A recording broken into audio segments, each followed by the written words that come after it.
भारत आणि पाकिस्तान संघामधल्या आशिया चषकाच्या फायनल इतकाच या स्पर्धेचा तब्बल 1.5 तासाहून लांबलेला पारितोषिक वितरण सोहळा सुद्धा तितकाच नाट्यमय ठरला। कारण आशियाई क्रिकेट काउन्सिल म्हणजेच एसीसीचे अध्यक्ष मोहसिन नक्वी यांच्या हस्ते आशिया चषक आणि वैयक्तिक पदक स्वीकारायला भारतीय संघाने स्पष्ट नकार दिला आणि त्यामुळे आशिया चषकाचा पारितोषिक वितरण सोहळा तासाभरापेक्षा उशिराने सुरू झाला आणि तेवढाच वेळ मोहसिन नक्वी हे एकटेच व्यासपीठावर उपस्थित होते।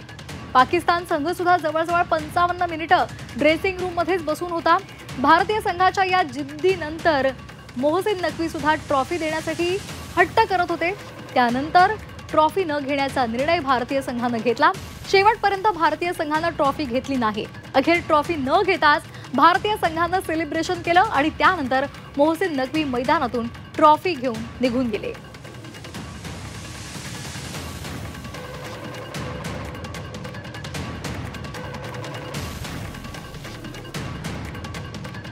तर मध्यरात्री नेमका काय ड्रामा झाला पाहूया ग्राफिक्स मधून। पाकिस्तानला नमवल्यानंतर तब्बल 1.5 तास दुबईमध्ये ड्रामा झाला। पराभवानंतर तब्बल तासभर पाकिस्तानी संघ ड्रेसिंग रूम मध्येच होता। भारतीय क्रिकेटपटू पारितोषिक वितरणासाठी मैदानामध्ये होते। तासाभरानंतर पाकिस्तानी संघ पारितोषिक वितरणासाठी मैदानात आला। एसीसीचे अध्यक्ष मोहसिन नक्वींकडून ट्रॉफी घ्यायला भारतीय संघाने नकार दिला। यूएईच्या प्रतिनिधींकडून भारताला ट्रॉफी वितरण होईल अशी चर्चा रंगली। 1.5 तासाच्या ड्राम्यानंतर पारितोषिक वितरण सोहळा सुरू झाला। मॅच ऑफिशियल्स, पाकिस्तानी प्लेयर, त्याचबरोबर सामनावीर आणि मालिकावीरांचा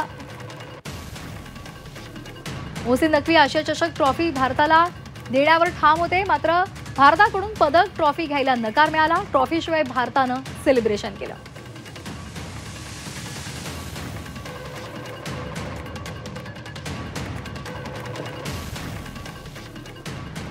या संदर्भात अधिक अपडेटसाठी आपण जाणार आहोत आमचे प्रतिनिधी आशिष उदास यांच्याकडे। आशिष, सुरुवातीला आशिया चषकाच्या रंगतदार फायनल विषयी काय सांगाल? श्वेता, कालची मॅच अफलातून झाली। तिलक वर्मा असू देत, तिलक वर्माने ज्या पद्धतीने भारताला विजय मिळवून दिला तो खरंच चांगला होता। त्याने जी तुफान फटकेबाजी केली, त्याने पाकिस्तानला अक्षरशः बॅकफुटवर नेलं। सुरुवातीला जी पडझड झाली म्हणजे अभिषेक शर्मा असू देत, शुभमन गिल असू देत, सूर्यकुमार यादव असू देत, हे झटपट माघारी परतले। त्यानंतर तिलक वर्माने एक हाती किल्ला लढवला, त्याला साथ मिळाली शिवम दुबेची आणि संजू सॅमसनची। त्यामुळे हा विजय एक भारतासाठी, ह्या यंग ब्रिगेडसाठी नेहमीच लक्षात राहील।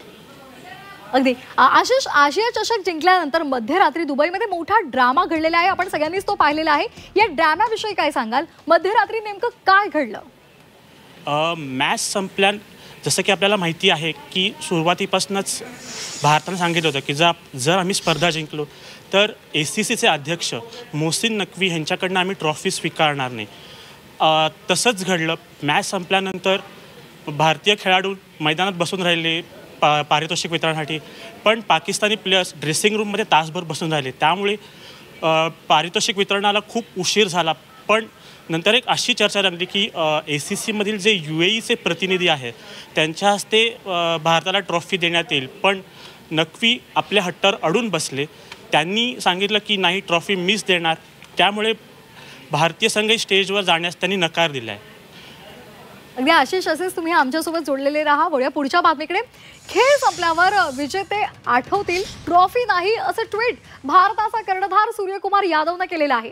पाकिस्तानी मोहसिन नक्वीकडून ट्रॉफी घ्यायला नकार दिल्यानंतर सूर्यकुमार यादवने हे ट्विट केलेलं आहे।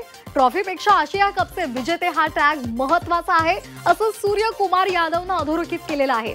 दरम्यान सूर्याचं मन आभाळा एवढं मोठं असल्याचं समोर आलंय, कारण आशिया कप विजयानंतर स्वतःचं मानधन भारतीय लष्कराला दिल्याचं त्यानं घोषित केलंय।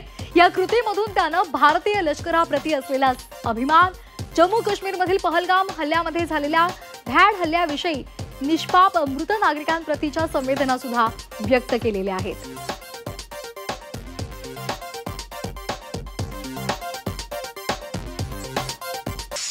पुन्हा एकदा जाणार आहोत आपण आपले प्रतिनिधी आशिष याच्याकडे. आशिष, आपण पाहिलेलं आहे की जेव्हा भारत आणि पाकिस्तान आशिया कपमध्ये खेळणार हे समोर आलेलं होतं तेव्हापासूनच हा सामना खरं तर खेळला जाऊ नये अशी अनेकांची इच्छा होती.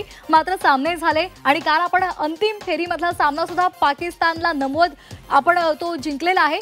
या सगळ्यानंतर सूर्यकुमार यादवनं जी कृती केलेली आहे ती खरं तर सर्वांसाठीच अभिमानाची बाब आहे.